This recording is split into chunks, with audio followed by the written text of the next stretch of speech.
Hey, what's up? I'm Ben. I'm the teaching pastor here at Flatirons, and I'm very glad that you're with us online right now.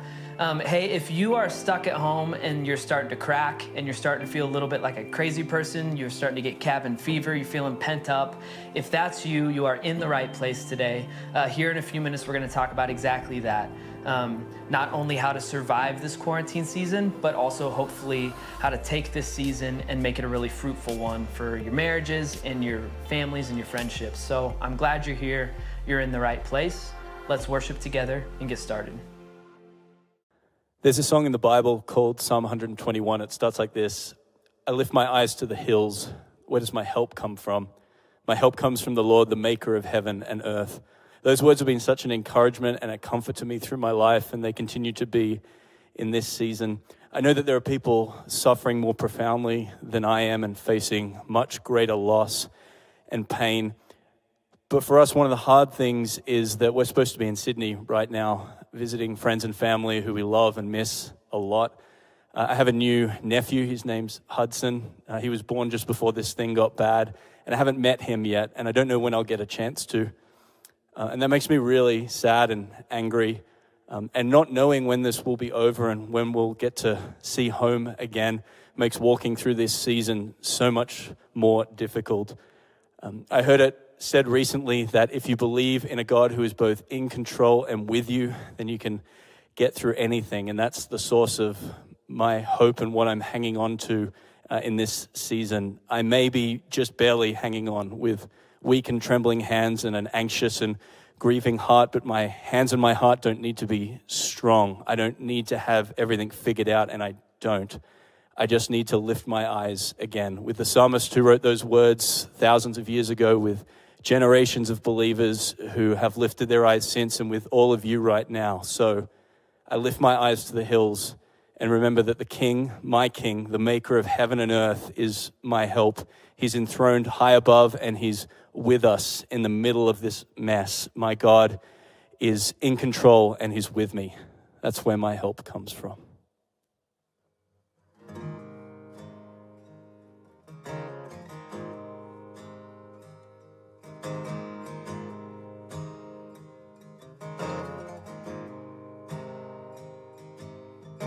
People come together, strangers, neighbors, our blood is one.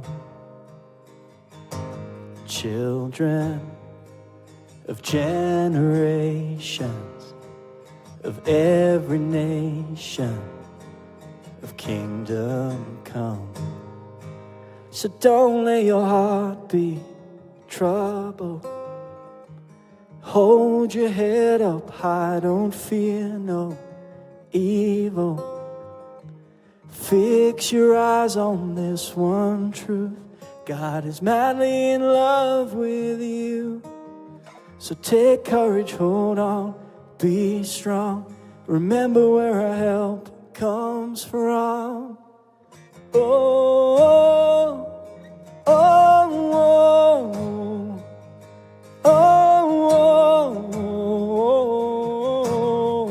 I miss your voices, Flatirons. Oh, oh, oh, oh, oh, oh.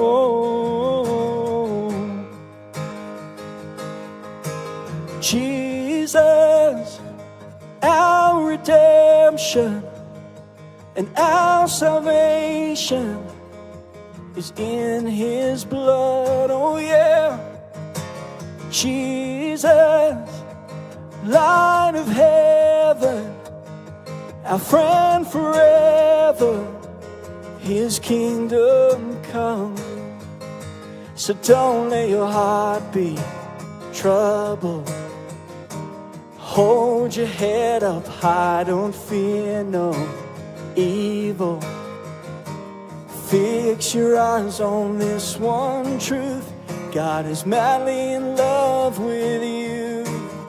So take courage, hold on, be strong. Remember where our help comes from. Oh, oh, oh, oh, oh,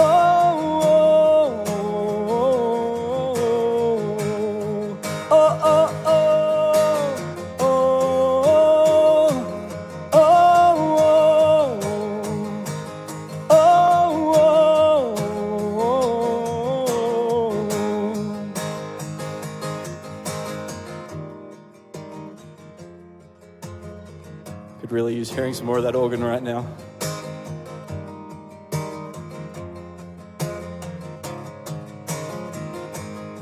And swing wide, all you heavens, let the praise go up as the walls come down. Oh creation, everything with breath, repeat the sound. All his children, clean hands, pure hearts, good grace, good God. His name is Jesus. And swing wide, all you heavens, let the praise go up as the walls come down. Oh creation, everything with breath, repeat the sound. All his children, clean hands, pure hearts, good grace, good God. His name is Jesus. And swing wide, all you heavens, let the praise go up as the walls come down. Oh creation, everything with breath, repeat the sound.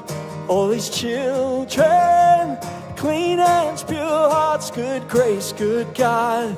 His name is Jesus. Oh, oh, oh, oh, oh, oh,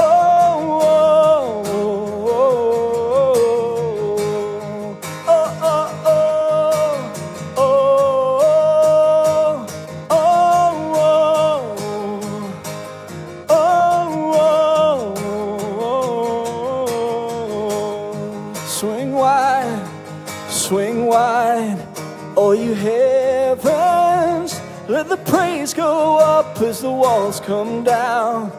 Oh creation, everything with breath, repeat the sound. All his children, clean hands, pure hearts, good grace, good God. His name is Jesus.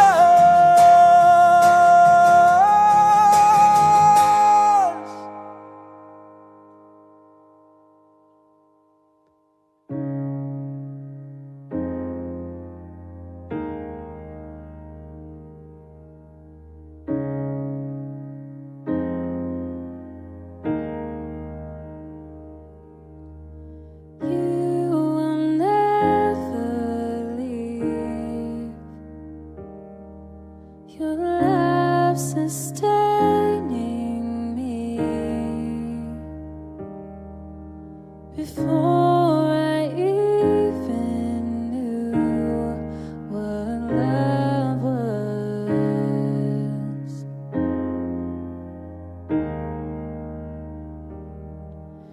You've brought me here to rest and given me space to breathe. So I'll stay still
I will lean back in the loving arms of a beautiful Father.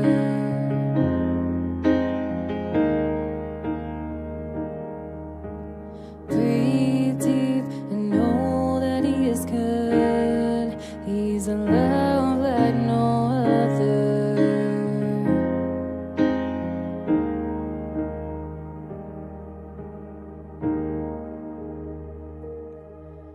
So this song has become a bit of a staple in my house, and I love that it's such a good reminder of how Jesus approaches me with kindness and love and grace, and He's a safe place for me to rest when it feels like everything around me in my world is spinning.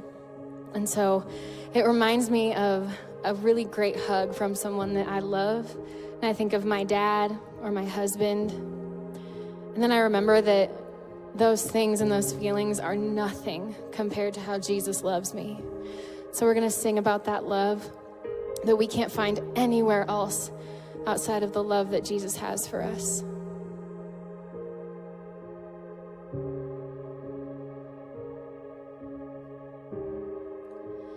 Now I can see your love is better than all the others that I've seen. I'm breathing deep of all your goodness, your loving kindness to me. Now I can see your love is better than all the others that I've seen. I'm breathing deep of all your goodness, your loving kindness to me. Now I can see your love is better than all the others that I've seen. I'm breathing deep of all your goodness, your loving kindness to me. So I will lean back in the loving arms of a beautiful Father.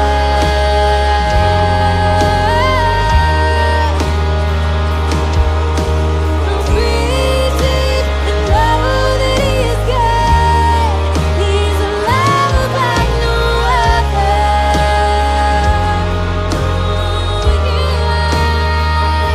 So I will lean back in the loving arms of a beautiful Father.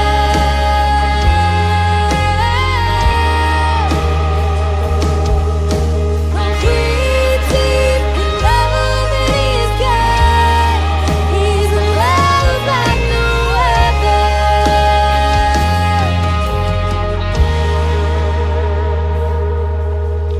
Lean back in the loving arms of a beautiful Father.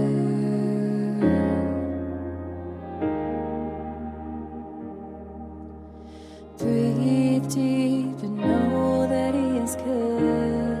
He's a love like no other.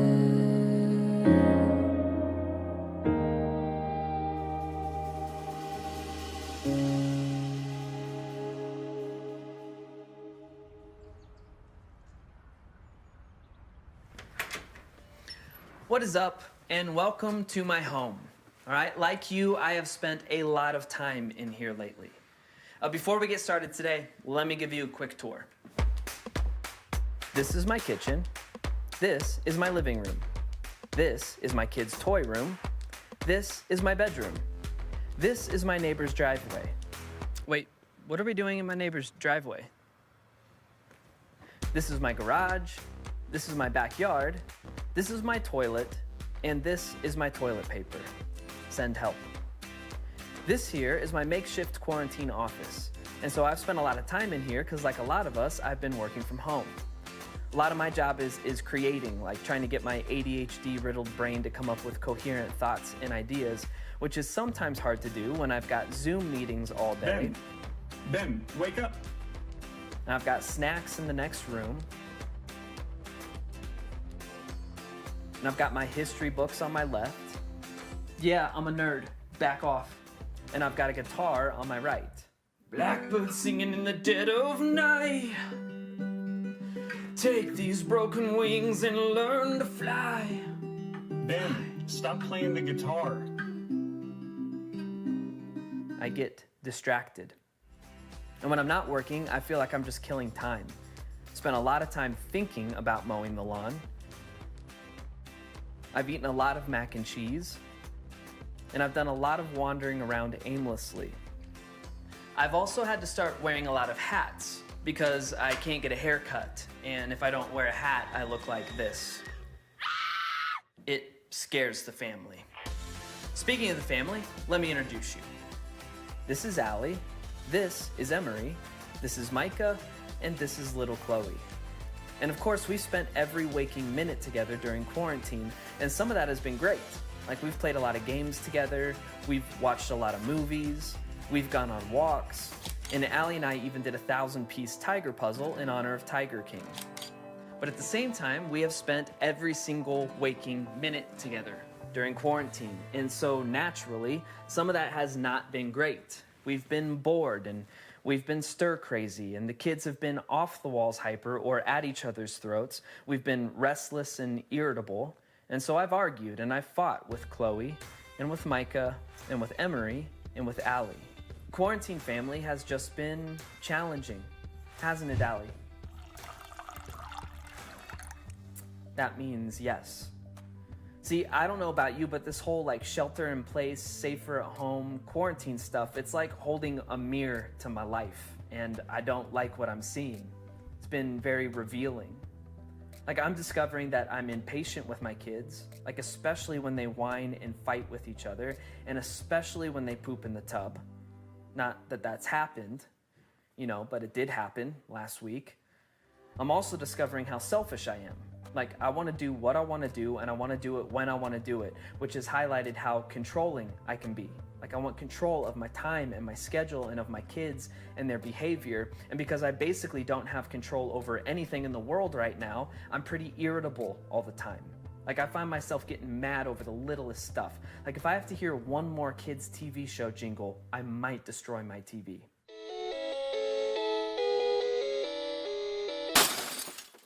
And if I'm not being impatient and selfish and controlling or irritable, I just feel pretty numb. Like I just don't really want to actively engage with anyone. I catch myself staring off into space for minutes at a time. And I really wish I could say that these are like all new traits that cropped up in my life because of quarantine, but that would be a lie. I mean, in the old normal, like during the old pre-COVID-19, pre-quarantine normal, I was still impatient and selfish and controlling and irritable and numb, but I was also busy. And busyness can hide and cover up a lot of ugly stuff in my life. See, being busy used to feed some unhealthy thing in me. Like it made me feel important and productive. And so I would work long hours and late nights or work on my days off. And then Allie would be running the kids to school and then going to the gym and meeting up with someone for lunch and then picking the kids up and going to the grocery and starting dinner. And then when we're finally home together in the evening, there's of course more work to be done, right? We gotta feed the kids and clean the house and take out the trash. And then we gotta bathe the kids and brush their teeth and get them down. It's just go, go, go, go, go, busy, busy, busy. See, in the old normal, being busy had become a source of pride and importance for me. But when the busyness slowed down, and when all the work was done and we finally got like a lazy Saturday together, typically that's when I would get impatient with the kids or selfish with my time or irritable with Allie, or I would just become numb, disengage with my family, engage with my phone. I've always had those traits. It's just in the old normal, I was too busy to see how bad they'd gotten. But now, in this quarantine, the busyness is gone, right? I mean, there's no offices and schools and gyms and restaurants and parks and playdates, you name it. There's nothing to go and do. There's nothing to keep us busy. And so my family has a lot more of those quiet, mundane, lazy Saturday moments. Those moments where almost habitually now I'm used to being irritable and impatient or disengaging and lazing around the house. I mean, I don't know about your family, but for us, we're just not used to spending this much time together. So it's almost like Allie and I are looking at each other and we're going, wait, so how do we have a conversation again? About something other than our upcoming schedules and what we need at the store? And it's like we're looking at our kids and we're going, wait, so what do we do with them? Like when we're not driving them around all day. Honestly, it's almost like my little family's going, okay, who are we? Like, who are we when we're not sprinting around Colorado in a mad dash? Like, what kind of family is the Foot family going to be? And I don't think it's a coincidence that I'm wondering those things in the quiet, mundane moments. In fact, I think that's what those moments are made for. And the good news is that if my family and yours can lean into those moments, I think we can expect a new normal for our families. Here's what I mean by that. All right, so there are these verses in Deuteronomy that I think are really cool. And they're technically about parenting, but I think you can apply them to marriage or kids to parents, like any relationship in your family. So at this point in Deuteronomy, God has just given Moses the 10 Commandments. Most of us are familiar with those. Moses has just shared them with the Israelites, and then God gives us some instruction. And he says this. So he says, these commandments that I give you today are to be upon your hearts. Impress them on your children. So God basically says, hey, this new and better way of living life, I want you to impress that on your family. Not force it on them, right? By going, you're going to believe in Jesus or else. Not forcing it, but instead gently and consistently over time, God wants to shape and mold our families around this better way of life that he offers. How do we do that? Well, that's what God explains next. And he says this. He says, impress them on your children. And then here's how you do that. You talk about them when you sit at home and when you walk along the road and when you lie down and when you get up. So be talking about this better way of life. And then tie them as symbols on your hands and bind them on your foreheads. So don't just talk about it, but live it out. Let the way you act with your hands be influenced and the way you think be influenced by this better way of life. And then write them on the door frames of your houses and on your gates. So make your home the kind of place where this better way of life is built into its foundation. God says that the way to impress, to stamp this better way of life into the fabric of our families, the way to do that is gradually, over time, we display it to them in our words and in our actions and in our attitudes. That just makes sense, right? But what I love about that part of Deuteronomy is the types of moments that God gives us as examples for when our families can really shape one another. I love it because he doesn't say this. He doesn't say your prime opportunities for shaping your family are in these big moments, right? The birthdays and anniversaries and graduations and big vacations. He doesn't say that. Instead, God says that our families are most impressionable and most ready to be defined and shaped in the quiet, mundane moments. In the moments where, quote, we're sitting at home or walking along the road, when we lie down and when we get up. I mean, the big, huge moments of life, right? The surprise parties and the family reunions, those are great. Nothing wrong with those. And those are probably the moments that we'll most remember years and years down the road. But apparently, they're not typically the most formative moments of our family's lives. Instead, the formative, definitive shaping moments of our marriages and our relationships with our kids or our parents are all the times in between the big moments. According to God, our families are being shaped by how we act during the dull, quiet, lazy Saturday, mundane moments. And that just makes sense. It's almost like the Bible is still relevant and full of wisdom because it's almost like God knows how healthy relationships work. I mean, when I think back to when I was dating Allie for the first time in college, at first it was constant dates, like big, busy moments. We went to corn mazes and putt-putt, and we had lots of dinners together. We had to be busy doing something. But eventually, it was enough for us to just hang out together and do nothing, right? And it was in those mundane, quiet moments that our relationship started to mature. It was in those quiet moments where we got to know each other and we shared stories from growing up and we talked about hopes and fears and we began learning each other's nuances and quirks and we learned how to take care of each other. It didn't happen during one great Valentine's date night. It happened gradually over time in the small, quiet moments. See, I believe that God knows how our families should work better than we do. And he says that the mundane, unmemorable, seemingly unimportant moments of our families' lives are actually holy moments. Because for better or for worse, we are shaping and defining our families when we sit at home and walk along the road, when we lie down and when we get up. And I don't know about you, but during quarantine, my family has done a lot more sitting at home and going on walks and being with each other for dinner and before bed and during breakfast. See, part of me wonders if God has just given my family and yours a chance to hit pause on the distracting busyness of old normal so that we could have more of those mundane holy moments together. Part of me wonders if we're living through a unique opportunity right now to form and define and strengthen and heal our families. So if that could possibly be true, then how can we take advantage of this quarantine season with our families? And I have an idea. All right, and I'm preaching to myself right now as much as I'm preaching to you, but just like those verses from Deuteronomy, here's what I'm gonna try with my family. I'm gonna try to embrace the mundane. And I don't think you have to be a theologian or family psychologist or something to embrace the mundane. I think it'll just take a bit of patience and intentionality on our part. But what if instead of numbing ourselves with our phones or TV while the family's awake, what if we just tried engaging them? I mean, parents, you are the best and only kids ministry for your kids right now, and you were built for this. You've got this, all right? It could be as simple as, every night during dinner, you ask everyone, what was the best thing that happened to you today, and what was the worst thing that happened? Just get each other talking. Or commit to taking a walk together every evening after dinner, or put some simple stuff on the calendar that your kids can look forward to, right? Tomorrow night we're gonna make s'mores on the stove and watch a movie in our sleeping bags, and Saturday we're gonna have a water balloon fight. Just get each other to interact. And if none of those sound right, then head over to our social media after this. All week long we're gonna flood it with ideas for how to embrace the mundane with your family.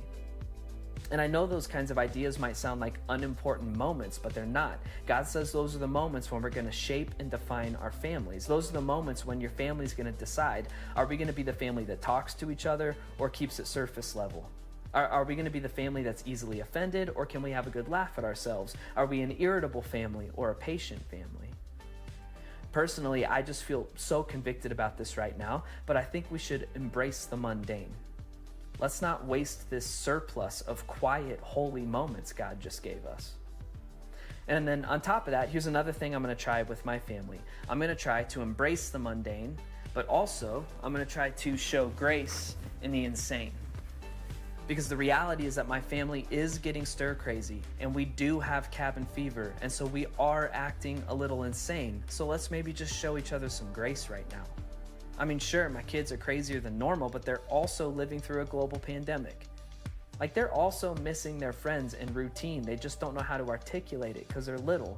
And so instead of talking about it, they break stuff and they try to murder each other. Maybe I should show them some grace. And then show yourself some grace. Because yes, you might be acting a little insane right now, but that's because we're living through something that will make it into history books. You're probably just gonna have those moments where you snap over something stupid or you break down over something silly. Give yourself some grace. For example, maybe after you and your spouse get the kids to bed tonight, instead of dwelling on all the ways you screwed up today, maybe just pour yourself some wine. All right, you should toast each other because look at you, you're doing it. All right, you are parenting through a global crisis. Well done. All right? I mean, of course, today wasn't perfect. You didn't teach your kids Tai Chi and roasted duck for dinner like those insufferable super parents on Instagram, but you did it. All right? Give yourself some grace. Have a toast, and then go Netflix and chill, right? With an emphasis on the chill part. You earned it. Show each other some grace in the insane. What if this could end up being a season of our family's lives that we actually look back on and miss? Right? That our marriages can look back on and go, we actually grew together and not apart. And that our kids can look back on and go, I actually kind of enjoyed those family dinners every night. What if we could take all this downtime, all these quiet, mundane moments, and use them to shape and mold our families for the better? I don't know if my family's gonna get there, but I want to. And I think we actually might have a shot at it if we can learn to embrace the mundane and show grace in the insane. So listen, let me end with this. All right, later today, you are gonna have some crazy moments. You might act like an insane person for a little bit. That's okay, all right? Jesus is in the grace business, and so the insane moments don't define you. You are free to pick yourself up and move on. And later today, you're gonna have some dull, quiet, mundane moments, but God says those are holy. Those are the moments when you'll be shaping and molding your family, so embrace them. But that's later today, all right? So for right now, I just want you to do this. Just look at whoever's sitting on the couch with you, all right? Because these are your people. And yes, they can drive you crazy sometimes. Believe it or not, you can drive them crazy sometimes. But these are your people, all right? These are the people that you're gonna care for and cherish and support, encourage, challenge, and love. And you're gonna do that in sickness and in health and through thick and thin, in freedom and in quarantine, in the busyness of life, and especially in the mundane, till death do you part. These are your people, and they're no one else's, and God gave you to each other as a gift. So let's not waste this season together. God, even in the midst of the craziness of this quarantine season, in the midst of the fear and anxiety and cabin fever, please help us to take advantage of this time. And you say that our families are shaped in the mundane, so help us to embrace that. And help us to take these dull moments of sitting at home and walking along the road, these quiet moments as we lie down and get up. Help us to take those moments and use them to shape and define and strengthen and heal our families right now. And God, even in spite of all our faults and mistakes and baggage and quirks, we thank you for our families. We thank you for the people sitting next to us. And please remind us that our families are a gift. And please teach us day in and day out how to be better for one another. In Jesus' name, amen.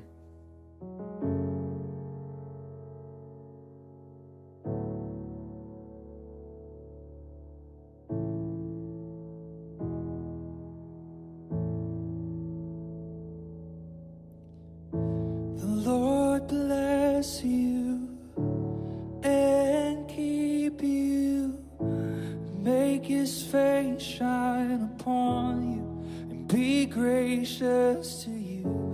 The Lord turn his face toward you and give you peace.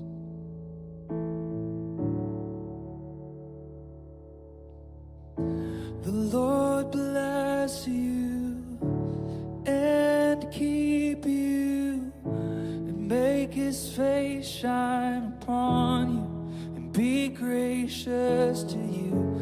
The Lord turn his face toward you and give you peace.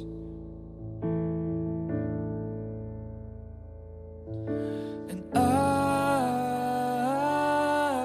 amen, and amen, and amen.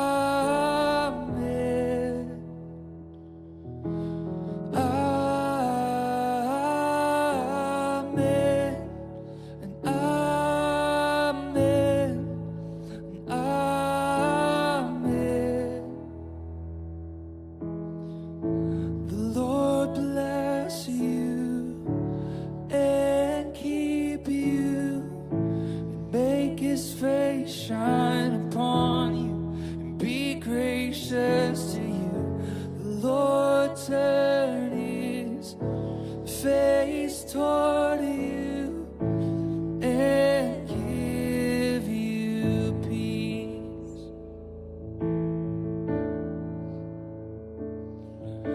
And amen, and amen, and amen.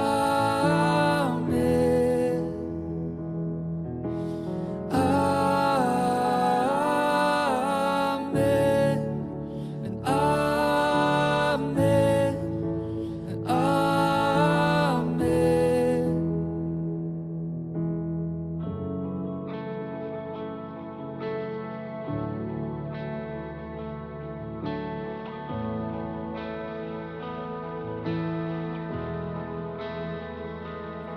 May his favor be upon you and 1,000 generations, and your family, and your children, and their children, and their children. May his favor be upon you and 1,000 generations, and your family, and your children, and their children, and their children.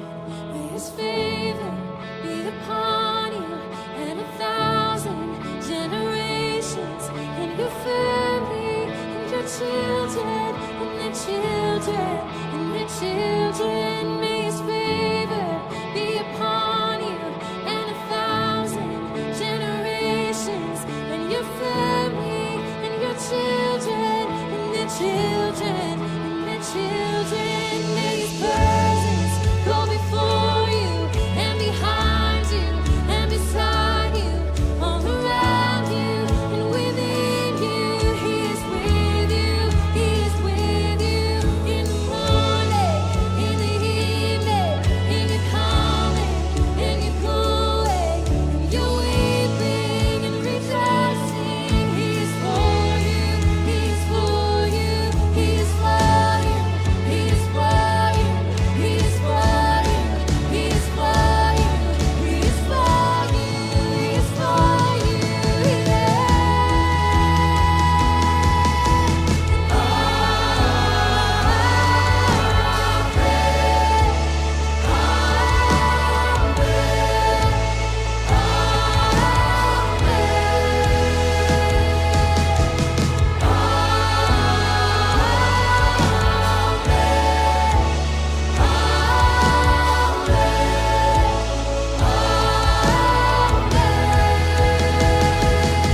May his favor be upon you and 1,000 generations, and your family, and your children, and their children, and their children. May his presence go before you and behind you and beside you, all around you and within you. He is with you, he is with you in the morning, in the evening, in your coming and your going, in your weeping and rejoicing. He is for you, he is for you, he is for you, he is for you, he is for you, he is for you, he is for you, he is for you, yeah. He is for you.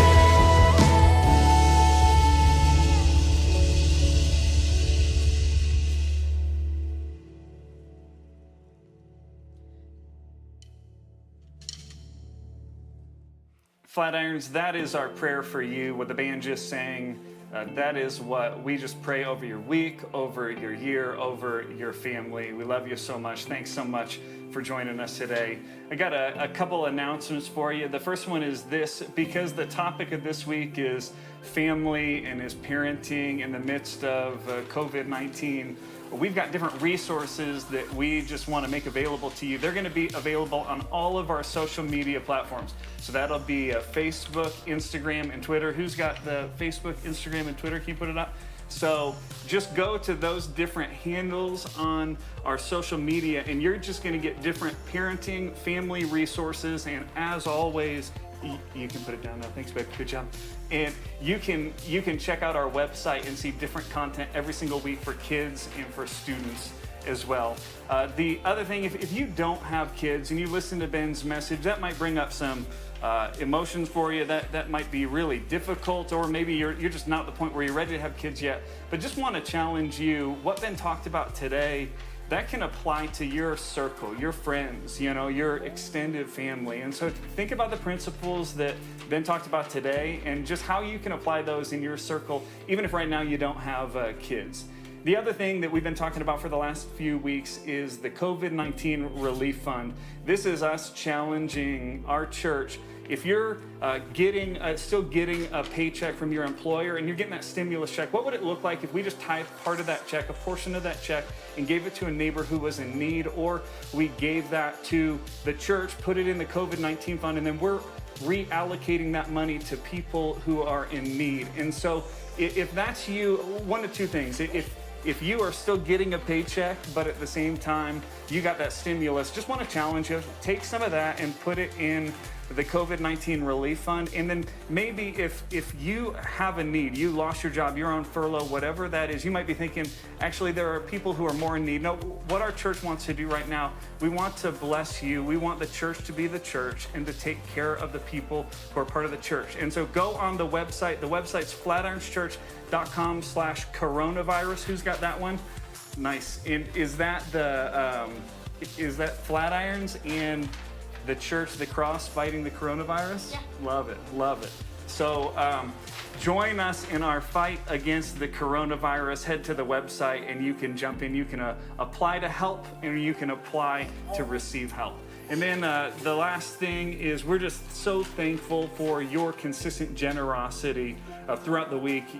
Your generosity to the people who give regularly to this place allows us to put out all this content, put out all these resources, and help people who are in need.